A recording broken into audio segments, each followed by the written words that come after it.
Has XRP, Bitcoin, and ETH bottomed out? Well, we're going to talk about some big things getting in the way. But I've got some really good news for you. And that really good news comes from Morgan Stanley, a fuddy-duddy bank, one of those old school ones. They're getting into crypto. We'll talk that along with Trump canceling meetings and a lot of other shit. I say lots of naughty things, so here's your warning. And a pretty colorful chart that you're going to want to know about here in the next several minutes. And yes, Morgan Stanley wants to get into crypto. And they're bringing some money. Now, why do they want to get into crypto? Well, we're going to talk about that. And we're going to talk about altcoin season. Do we show that at the beginning or do we show the heat map? Let me know down below, or do we need a vote on it? I want to hear from you, the viewer. Speaking of the viewer, you matter most. It's where your comments at the beginning of every mother video. Happy Tuesday. JCat starts us off and says the blah, blah, blah, blah, blah had me to spit out my coffee in pure laughter as now the coffee runs down my screen. Ooh, sorry about that, but I bring the humor and I bring the news. Go with the fro, says Klaus. I've been missing the heat map in your videos lately. Whoa, I just brought it up. What's the deal, mind reader? Why is that? I like that part, the way you do it. We could do heat map like I said. Just let me know down below. Should we do heat map, altcoin season index? I kind of like looking at altcoin season index because we kind of get like a little bit of a dashboard, you know. 68 out of 100. Can't you go to 69, you fucking prick, for the video? Who's beating Bitcoin over the last 90 days? What's the percentages? We get volume readouts on the bottom here. I kind of like it. By the way, cryptos, 24.3 million cryptos. Yeah, right there at the bottom of my screen. Holy shit, Tollus, better man. All right, what's the last one? Texas Tim 86 has had some fun checking out your older videos. XLM on Weeble, you were pumped on that one. Hilarious. XLM was 39 cents in that video and 37 cents now. You definitely hit your groove since. Keep doing what you're doing. Yeah, XLM has proven to be a laggard, and that's been my point in all of this here as of late. You can go back to all the, oh, they got MoneyGram announcements, oh, this, oh, that. It can't get out of its own way. For some reason, the market does not favor XLM like it favors the rest of the group. And, you know, that same kind of payment sphere thing. I don't know. Let me know what your thoughts are down below. Why does XLM get shunned?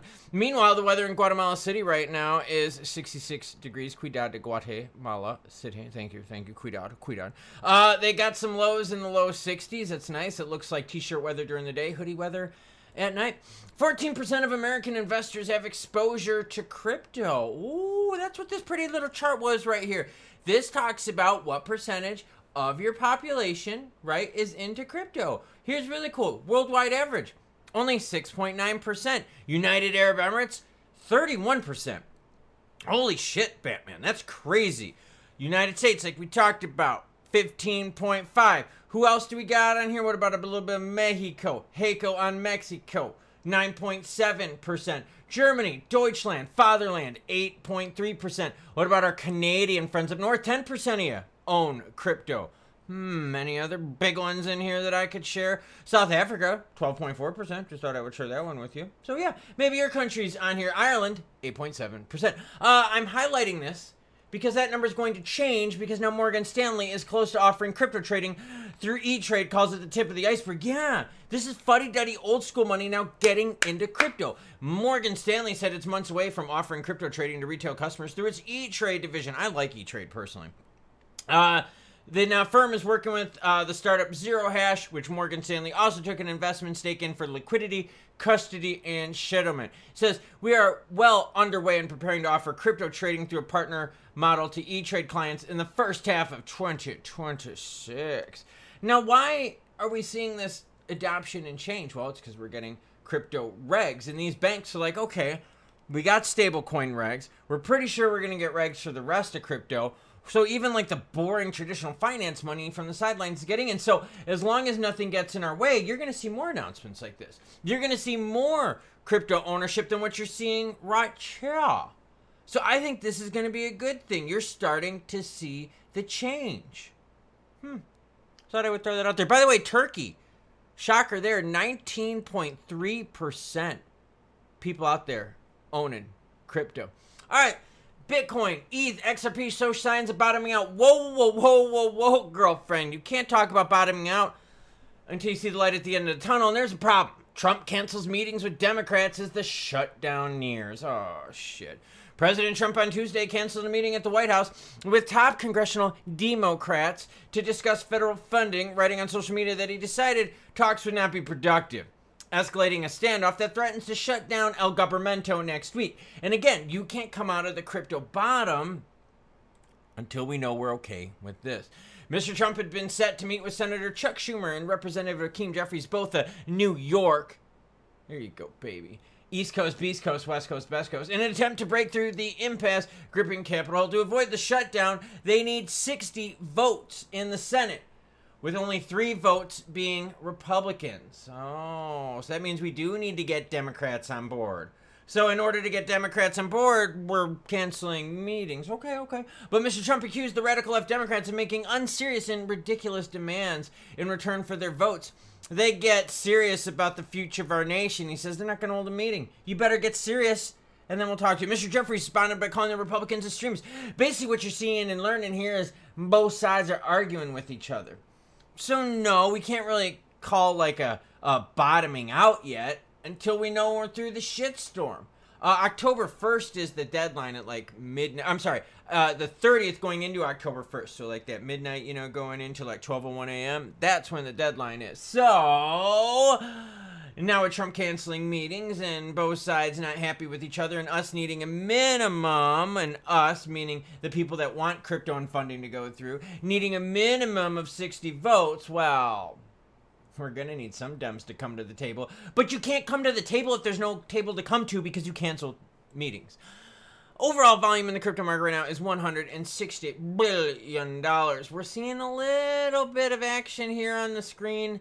To the downside, that is. Sold down 2%, BNB up 2%. Bitcoin down 1. ETH pulling it down a little bit. ETH 41.48. That's kind of something we're all kind of mad about. XRP, we talk about the bottoming out. Yeah, we did hit 280 a couple times here. In fact, if you zoom out, you're like, so we were in the 270s like less than a month ago. Exactly. There's opportunities there, so don't chase high prices. Naughty, naughty, naughty if you do chase high prices. There's always opportunities to buy because you always got something stupid with the government happening. And when stupid with the government happens, you get discounts in crypto. But how long are you going to get those discounts? Because banks now are going to start getting in crypto because they know the regs are going to happen. But we don't get regs until we get to avoid the government shutdown. And we don't get that if we don't have meetings. So right now we can't call a bottom because, well, we're in the middle of the shitstorm and we don't know if we're going to have a shutdown. And that's not good for crypto.